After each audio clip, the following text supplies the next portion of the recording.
What's up, world? Today we are talking about garden teas. Now, I say garden teas, compost teas, and casting teas, they fall in this category. Garden tea, though, I call it garden tea because you do not have to use compost or castings to make this tea. Now, what is the tea? Well, let's think about an actual cup of tea that we make, right? We have a tea bag. That's where we have our plant matter and the plant material. We soak it in water. That water extracts all of the nutrients from the leaves. Well, the same thing can be said about these garden teas. If we're using worm castings or compost, we would put them in some sort of bag, and then we soak that bag in, preferably rainwater, and the liquid that we are left over with is the tea. Now, we can take that tea and we can use it as a soil drench, meaning we can pour it directly onto the ground, or we can use it as a foliar feed and apply it to the leaves and the branches of the plant. So why do I like teas or garden teas, or why do people talk so much about garden teas? Well, I mean, it's like they tell you about the good benefits of things like compost and worm castings, right? Let's take compost for an example. They tell you how it's microbial rich, how it's fertilizer. It can also help with suppress plant diseases and help keep pests at bay. Well, we are trying to take all of those good benefits and get them into a liquid. And then once we have this liquid, we're able to then really apply it to more plants than we can with compost, all right?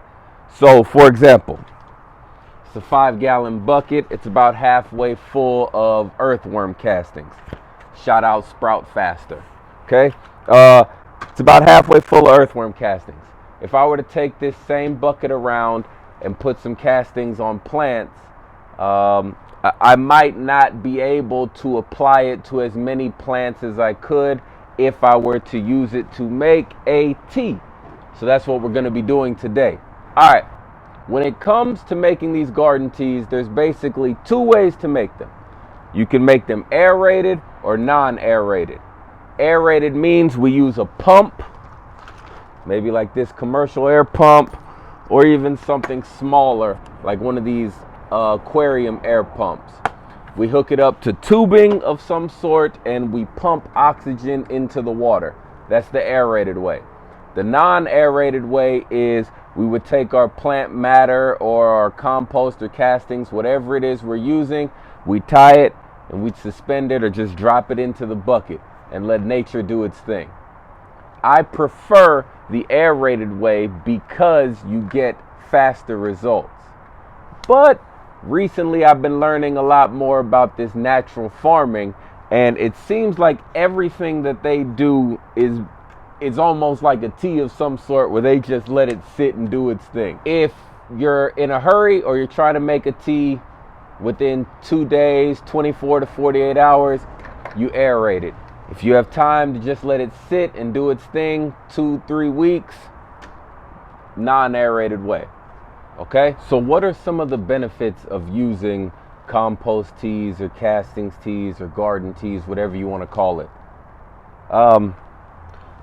Well, one of them is that they help suppress diseases.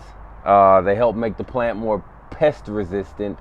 They can also be used as a fertilizer. But I look at it as this liquid, this tea that we make, it's a supercharged microbial solution. All right, talking like this is a superhero right here. Okay, I'm able to take this liquid and dump it directly into the soil, and then all of those microorganisms are then able to go and basically just strengthen the soil food web. Okay, so we're putting more good bacteria, good fungus, good yeast, good organisms into our soil, and then that in return helps suppress all sorts of plant diseases and problems that could come up later in the season. It also helps unlock a bunch of nutrients that might be locked up due to excess fertilizers or things of that nature. So it's basically just it's just a super solution. And if you use it as a foliar feed, if I put it on the leaves, the concept or the idea behind that is this solution has so much good beneficial microorganisms on it.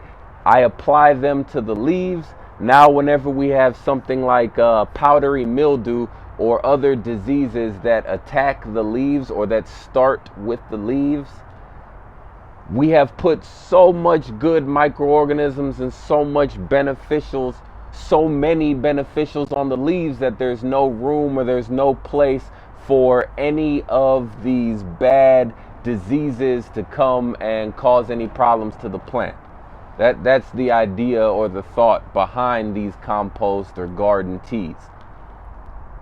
Also, if you know, I say that a lot of plants, they're better off being fed through their leaves versus through the soil. Okay, foliar feeding. A lot of plants do better with foliar feeding than they do with actually feeding the plant a slow release fertilizer in the soil. So we have this supercharged nutrient solution that is also a fertilizer. We are applying it to our plants, and now our plants are getting whatever nutrients they might be missing. If we put them into our teas when we're brewing them, then our plants are able to absorb them, or it's more readily available to our plants. Now we're going to talk about how we go about, or how I go about brewing these teas, or different ways you can make them, and what do you need to get started brewing these teas. Well, you can get started with something as simple as this air pump. If we're going to make an aerated tea, we're going to need some sort of pump to put the oxygen into the water. All right. Now you can use one of these smaller aquarium pumps, or if you're going to be making bigger batches, you can use something more heavy duty like this commercial air pump. Okay. Now with these air pumps here, you're also going to need just this tubing. We attach the tube to the air pump. The other end of the tube, we attach one of these bubble stones or these aeration discs. You drop it in the water, and that's how you can aerate the water. All right. Quick little note about these stones is that they have a bunch of little holes in them. That's how the air comes out. They get dirty relatively quickly. So every time after you make a batch of this compost tea, you're going to want to clean off your air stone. All right. Drop it in some hydrogen peroxide, give it a good scrub, let it soak. You will see a big difference. You'll notice that if you don't clean it, that the air doesn't flow out of the holes the same way it did when it was brand new, and that's because the sediment from whatever material that we're soaking, if we're using the compost or the castings, that sediment gets in here and clogs all of these little holes. All right. So again, if you're going to use one of these air stones or a circular air disc, whatever it may be, after you make a batch, clean it. Next, we're going to need some sort of vessel. All right. 5-gallon buckets. They're easy to come by, and I mean, they work, right? They make a lot of material. They make a lot of liquid. They can hold 5 gallons. And with this 5 gallons, I can use it as a soil drench, I don't know, on probably almost all of the beds in the back. Or how I like to use it more often is the foliar feed. I'm able to take this 5 gallons and basically dilute it 1 gallon of this to 4 gallons of good rainwater, and then I'm able to use it as a foliar feed. So we have our bucket, we have our air stone or air pump, whatever air device you are using, we have it. Next, we need water.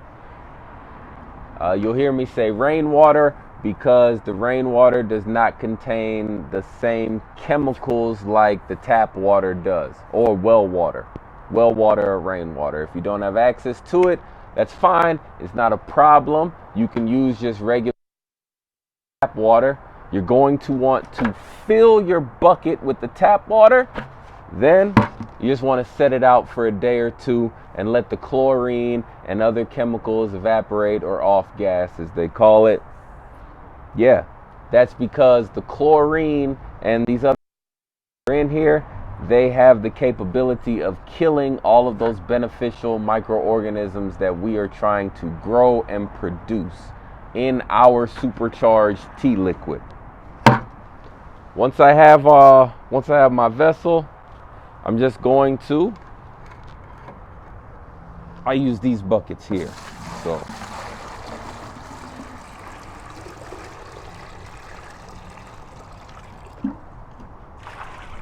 So once I have my buckets filled, now I'm ready to get my tea bag. Whatever you want to use. You can use a sock, pillowcase, t-shirt, whatever you have handy. It's just some pantyhose. Don't ask me why I have pantyhose. Come from the dollar store, man. They're cheap. Okay? I'm going to take some castings. See, the great thing about these garden teas, or one reason why I really like them, is because there's no wrong way to make these things, okay? By that I mean, no one's going to give you a specific recipe. Use 1 cup or 2 cups of this. Not really, man. You have some worm castings. This is more than I normally use. I normally put about 1 cup to 2 cups of whatever the castings or the compost is in the tea bag. I tie it and I put it in the water. Okay?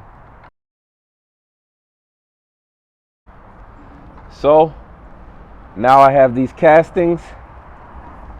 I filled the tea bag with the castings, and now I just drop it into the water so that they can soak. If I was doing this the non-aerated way, after I drop my material, the castings, put them in the bag and start the soaking process, now I would add in the molasses, and I would also add in the seaweed. Those are just what I commonly use, some of the things that I use whenever I make just a simple castings tea. Like I said, you can play with these recipes as much as you want. These teas just don't have to be made with compost or castings. You can use bat guanos. You can use, I don't know, basically any kind of manure, composted manure you would be able to use. Cool. So, I have the tea bag soaking. I come and I add some dried molasses into the water.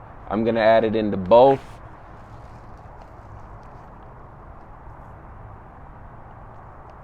Now you could use the black strap molasses if you want to, the liquid form. It doesn't matter. Molasses is molasses.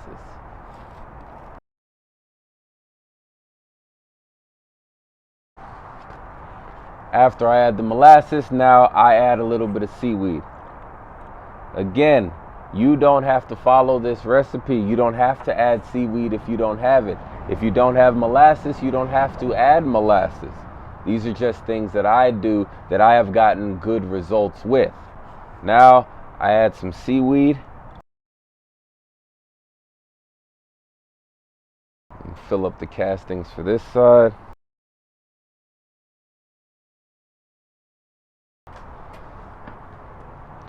So the tea bag can look anything like this, okay? It can be a sock, a t-shirt, a pillowcase, whatever you have on hand. The idea or the goal is you want the water to be able to go in, but you don't want the actual plant material to come out. That's if you're using a tea bag. You don't have to use a tea bag whenever you're making these teas. You can just put the material, the compost, the castings, the guano, the plant material, you can just dump it directly into your water and allow it to soak. If you do it that way, you're going to have to strain the liquid prior to using it. By using one of these tea bags, you're just saving a step later on. This way, we don't have to strain the liquid. Now, I like to tie the tea bag to the side. You can either drill a hole in the bucket, or if you get a bucket with the handle, you can just tie the tea bag to the handle. So now it's just floating in the water. Okay. That's it. So we have our compost. Well, actually, I'm sorry, we're using worm castings. Shout out Sprout Faster. We have our castings. We've put some molasses in the water also, and we also added some seaweed. So now we're ready to start aerating the water. So this is kind of loud. This is a commercial air pump. This puts out enough air probably to aerate a 55-gallon drum, maybe even a 100-gallon drum. If you're not going to be making that large of a volume of these garden teas, then you can use something like this. Okay. This right here is just a regular aquarium pump. You can get one of these from Walmart, Target, I don't know, any big box store will have an air pump, but it's the same concept as the commercial air pump. So if you don't have the commercial air pump, it's not a problem. Any one of these small aquarium air pumps will work just fine. So I would take this aquarium air pump, plug it in. I would take my tubing and attach the tubing to the inlet right here. Right? And now the other end of the tube, I would attach it to my air stone.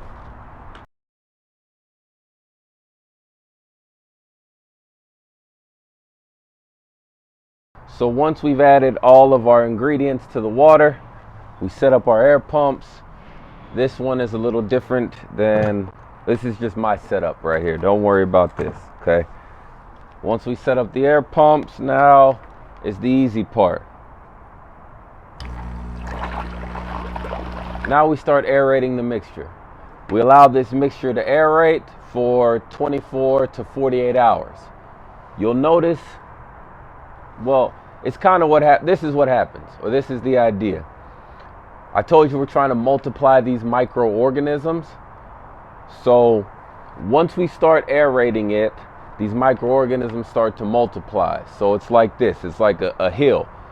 You're trying to use this tea whenever there's the most amount of microbes in it, because as soon as we stop aerating the tea, some of the microbes begin to die.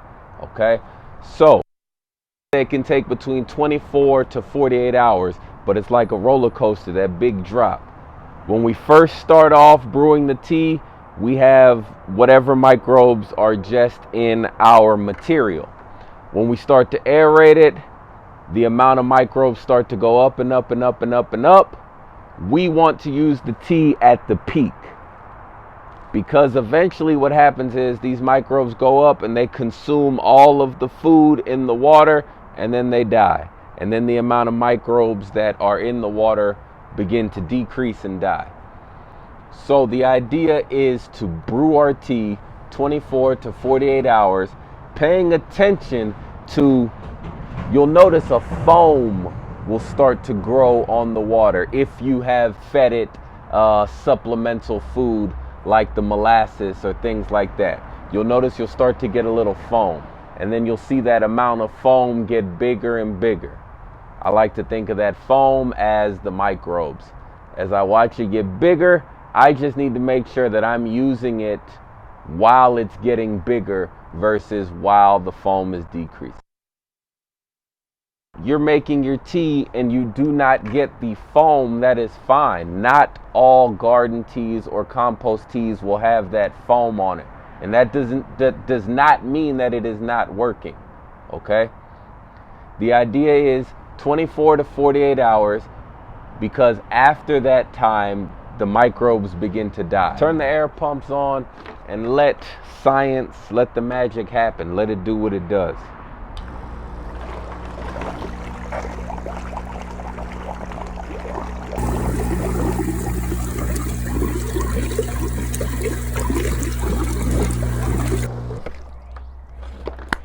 So after you've been brewing the tea for 24 to 48 hours, you're ready to go. And it should look something like this, okay? Depending on what you put in when you start brewing the tea, you may have this big mound of foam growing on top, or you may not. It may just look like this. But trust me, whether you have the foam growing on top or not, this is a microbial rich supercharged solution. So now we're going to talk about how we actually use this. So now that we're finished brewing, we just remove all of the equipment, right? Take off these bungee cords. And then we remove the tea bag. Give the tea bag a good squeeze, trying to get all of that liquid that's left in there. Okay? Same thing.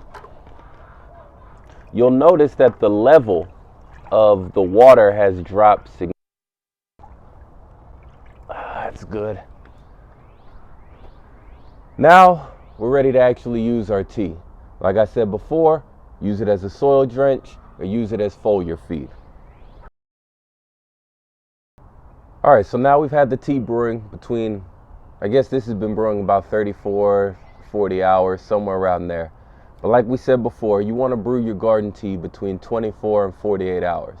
So now that it's been brewed, we're ready to apply this tea to our garden. If you're brewing aerated tea, as soon as you cut off the air, you want to use this liquid, okay? You don't want to leave it sitting around for days, because all of those microorganisms that we were breeding and multiplying, they're used to the oxygen, the air that we're adding to the water. As soon as we cut that air off, a lot of these microbes start to die. Sooner we use it, the better off we are. So now I'm going to take it to the garden and use it.